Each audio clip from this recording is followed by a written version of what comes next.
Good afternoon. Today I'm going to be reviewing the Addiesdive AD2107. This watch is available from watchdives.com for $199. So firstly, let's look at the box that the watch comes in, and then I'll talk you through the other items one gets with the piece. So the watch comes in this black plastic Pelican style case. I'll show you the interior. Both halves of the Pelican style case are lined with two foam panels, so it does an excellent job in protecting the watch in shipping, and I like this Pelican style case because they're very durable and practical.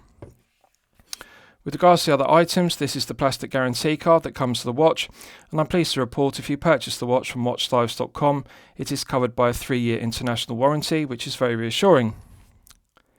This is the owner's instruction manual, clear concise diagrams. The instructions are in English, and it details the operation of the movement used, which is the PT5000 automatic. And lastly, one also gets this push pin tool for resizing the bracelet, because the bracelet uses push pins rather than screw pins. So with regards to the specifications of the piece, this is the Addiesdive AD2107. The watch is clearly an homage to the Tudor Black Bay heritage, although it has a snowflake dial as per the Tudor Snowflake Submariner rather than the Black Bay applied indices. So with regards to the dimensions, we have a 44mm case diameter, we have a 52mm lug-to-lug measurement, a thickness of 12.9mm and a lug width of 22mm. The oyster style bracelet tapers from 22mm at the lugs down to the 2-button push flip lock clasp.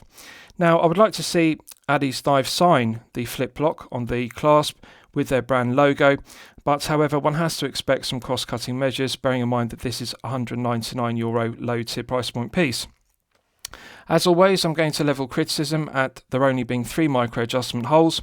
I would like to see them extend the clasp and use a longer one with 4 micro adjustment holes, and that would give better fine-tuning of the length of the bracelet to get the perfect fit. But having said that, the flip lock 2-button push clasp is well executed. Solid milled interior to it, brushed satin finish to the top side, underside and flanks of the 316L grade stainless steel. So it's good to see Addiesdive moving in the correct direction. Rather than using an abhorrent pressed metal stainless steel clasp, they're using a solid milled clasp on this piece, and I like the quality of the solid milled clasp. It's just the exterior needs some refinement. So it clicks shut with a nice positive click, and the flip lock has a nice positive click, so it does work very well despite only having 3 micro adjustment holes.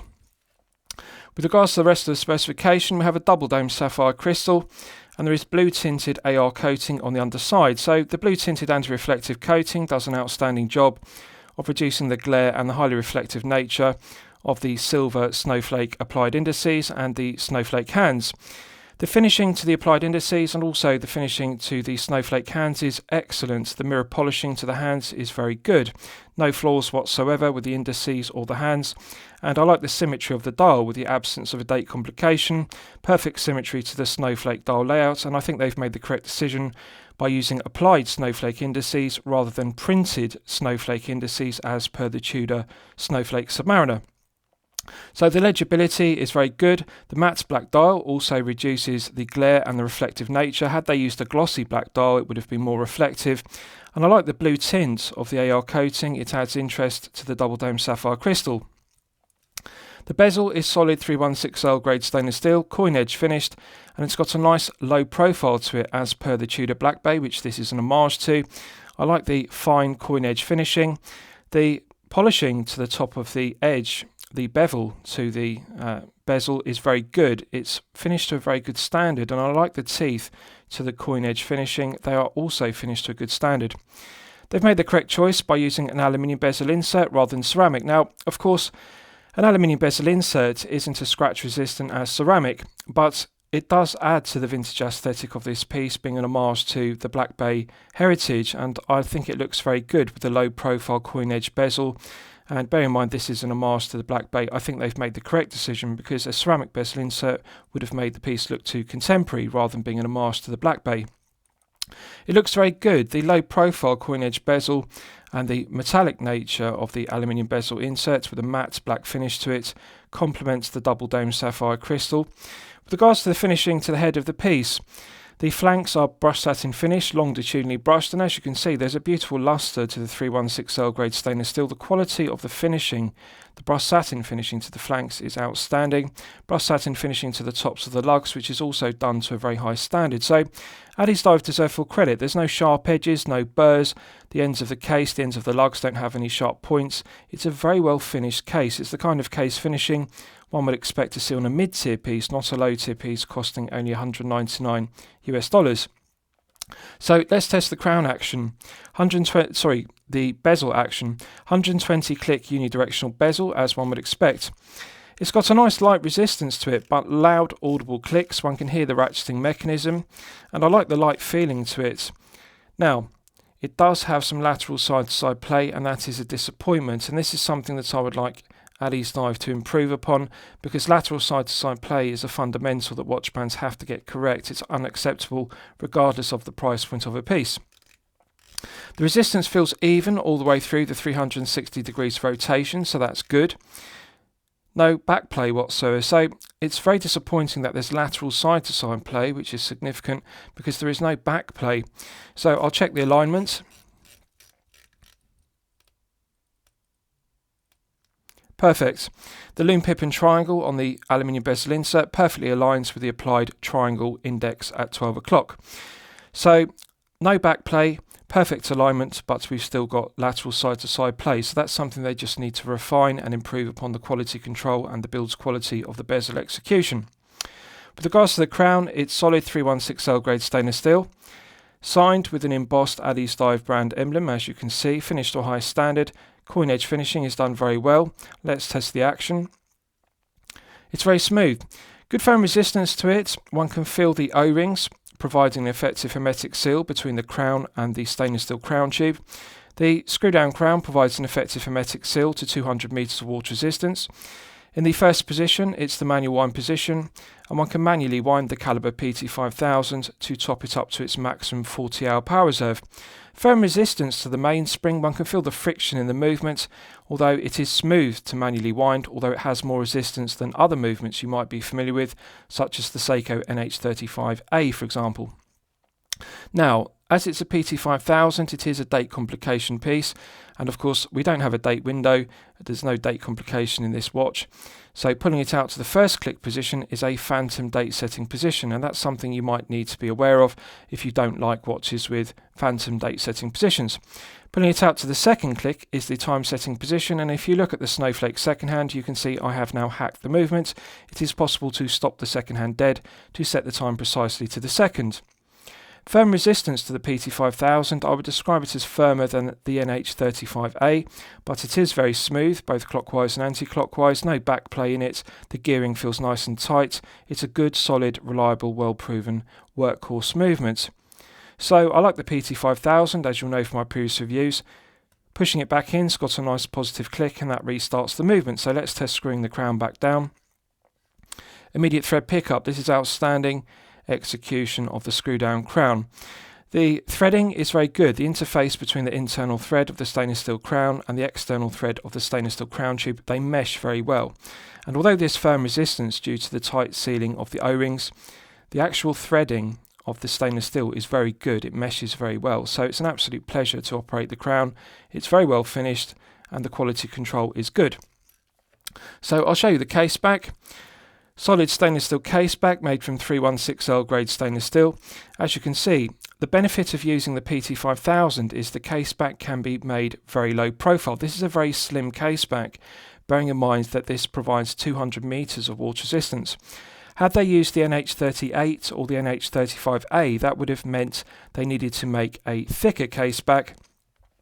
And the reason is the movement is thicker. The NH35A is significantly thicker than the PT5000. The benefit of using the PT5000 is being a clone of the ETA 2824-2. It's a very low profile, slim movement, and therefore they could significantly reduce the thickness of the case and also the thickness of the case back. As you can see, it's very flat and low profile.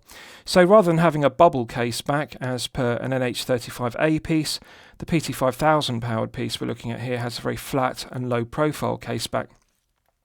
It's engraved to a very high standard with the Addiesdive brand emblem and also the specification of the piece, and the quality of the finishing to the end links is very good. They're a good tight fit to the head of the piece, and the finishing to the case back is very good. So very impressive, bearing in mind that this is only $199 US. So I'll give you a wrist shot and you can see how it fits on my 8-inch wrist. Now, I haven't sized the bracelet. I've simply taken the watch out of the watch box, but however I have moved the micro adjustment to position 2 of 3, and as you can see I can still fit my index finger underneath the bracelet and clasp at all times. I like to wear my watches loose, as you'll know from my previous reviews. So the things to note is this is a large piece with wrist presence. It's 44mm, and it also is very heavy. There is significant heft due to the oyster style bracelet and the 44mm head of the piece. It's 183 grams. Now, as you'll know from my previous reviews, I consider circa 150 grams to be the sweet spot because it gives a nice feeling of wrist presence and quality, but it's also comfortable to wear for long periods of time. At 183 grams, that is well in excess of the 150 grams sweet spot. It's 33 grams heavier. So even though it's a 44mm, I would prefer if it was closer to 150 grams on the bracelet. 183 really does make a very heavy piece. But on a positive note, it's incredibly well balanced because they've made the correct decision by using a 22mm lug width rather than 20. Had they put this on a 20mm bracelet tapering to 16, it would have felt too top heavy. The head of the piece would have been too wide for a 20mm wide bracelet. The 22mm bracelet does balance it very well because it adds enough heft on the underside of the wrist to prevent the piece feeling top heavy, and it does also look aesthetically pleasing because there's a nice taper to the 44mm head of the piece. Now, the positive of this, although it's large at 44mm, it is low profile as I've discussed. It's only 12.9mm thick, which is very impressive for an automatic piece with a double dome sapphire crystal. Normally I would expect an automatic piece to be in excess of 13mm with a double dome sapphire crystal and automatic movement. 12.9 is very slender, so it is a low profile piece that is easily going to slip underneath a shirt cuff if you wear business shirts. The only proviso is really you need to be a collector with a 7 to 8 inch wrist to have this watch fit you correctly. If you have a 6 to 7 inch wrist, you are going to find the 44mm diameter to be too large to wear with too much wrist presence. It doesn't feel top heavy, it is balanced, but it does have a large wrist presence, and really I think it's a 7 to 8 inch piece. I think that if you have a 6 to 7 inch wrist, this is going to be too large. But the feel-good factor is excellent, the comfort level is excellent due to the very low profile flat stainless steel case back. I love the look of the low profile coin edge finish bezel and the metallic finish to the matte aluminium bezel inserts. The legibility of the applied snowflake indices is outstanding, and the snowflake hands also contrast very well with a matte black dial. Blue tinted AR coating is also highly effective, so the legibility is good, the functionality is good, and the feel good factor is also very good. Right, so let's do a Lume test and we'll see how the Lume performs when it's charged up to the absolute maximum. So as always, I'm going to use my 100 UV LED torch to charge it up to the absolute peak.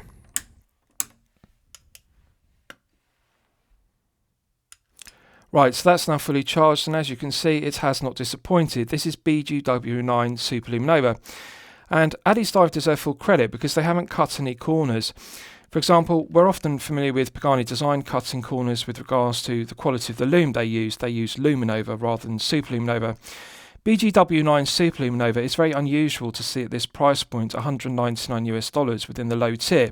Normally one would expect to see some cost-cutting measures like Lume Nova rather than BGW9 Super Lume Nova. The colour match between the Lume pip on the aluminium bezel insert, the applied snowflake indices and also the snowflake hands is perfect. The blue tone is the same on the Lume pip, the dial and the hands, which is very good.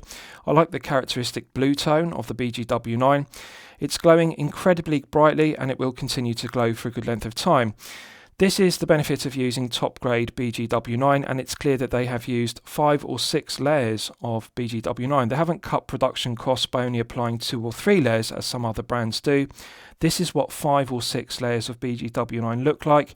Nice thick lume plots on both the applied indices and also the snowflake hands.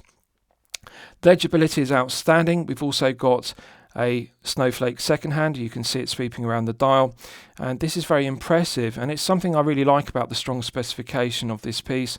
The BGW9 is a very good part of the specification. I'm very pleased with it. Right, so let's discuss the movement used. You'll all be familiar with the PT5000, which is a personal favourite of mine. The PT5000 is made by HK Precision Technology in China. It's a clone of the ETA 2824-2. It has 25 joules. It runs at 28,800 vibrations per hour and a frequency of 4 Hz. It has hand binding and hacking, which is useful complications. It also has a 40-hour power reserve, which is perfectly acceptable. Now, the stated accuracy of the PT5000 is plus or minus 12 seconds per day. So a rather wide accuracy range. However, I'm pleased to report that Addiesdive are well regulating the PT5000 movements they're using. This one is running consistently at plus 3 seconds per day, which is very good. So to get a watch which is only $199 with a PT5000 regulated to plus 3 seconds per day, that is actually within COSC chronometer limits of -4 to +6 seconds per day. So it's chronometer grade accuracy, and really that's something very unusual within the low tier. At this price point of $199, one would expect it to have a Seiko NH38 or a Seiko NH35A. And to get the PT5000 really is very strong specification. Right, so lastly I'll summarise the piece. What do I think of it overall? Well, when I'm considering reviewing a watch for my channel, the watch should meet 2 criteria. It should be both excellent quality and excellent value at the respective price points. So in order to evaluate this piece, one has to look at the specification. Double dome sapphire crystal with blue tinted AR coating is very strong specification. 200 meters is good. PT5000 again is strong specification, and BGW9 Super Lume Nova really is top grade. So the specification is strong, but to evaluate the piece we really need to look at the quality of the finishing. As I've detailed, the quality of the finishing to the head of the piece, the bezel and the case back is outstanding. Beautiful luster to the 316L grade stainless steel oyster style bracelet, brushed satin finish to the top side, underside and flanks. The push pins are a cost cutting measure, but they are acceptable rather than screw pins at this price point. One has to expect some cost cutting measures. The unsigned sterile clasp is an area that is another cost cutting measure, but again acceptable because in other areas they have got strong specification with the AR coating, the BGW9 and the PT5000. So I regard this as being good quality and excellent value. Now, the reason why I say good quality rather than excellent quality is because there is one major negative which I've showed you, and that is the lateral side-to-side play in the bezel. No back play and perfect alignment, so it's a minor refinement to get correct, and I hope that Addiesdive are going to address this in future models and reduce the amount of lateral side-to-side play in the bezel. It's a shame because there is no back play and the alignment is correct, so it's nearly there, and it's just one thing that needs to get improved, and therefore it would become excellent quality and excellent value at $199. So it's good quality and it's excellent value. One cannot say it's not excellent value. To get BGW9 and a PT5000 at $199 really is incredible value. So it's a good watch. The specification is strong. The build quality, the quality control is all very good. One minor criticism really is the lateral side-to-side play, but with regards to the rest of the watch, the quality of the finishing, the build quality, the materials, the specification, they're all very strong. So I'm going to highly recommend it to you for your consideration, but please bear in mind the lateral side-to-side play as a shortcoming. I hope you've enjoyed my review of the Addiesdive AD2107. Please feel free to post your own comments below the video. Thank you very much.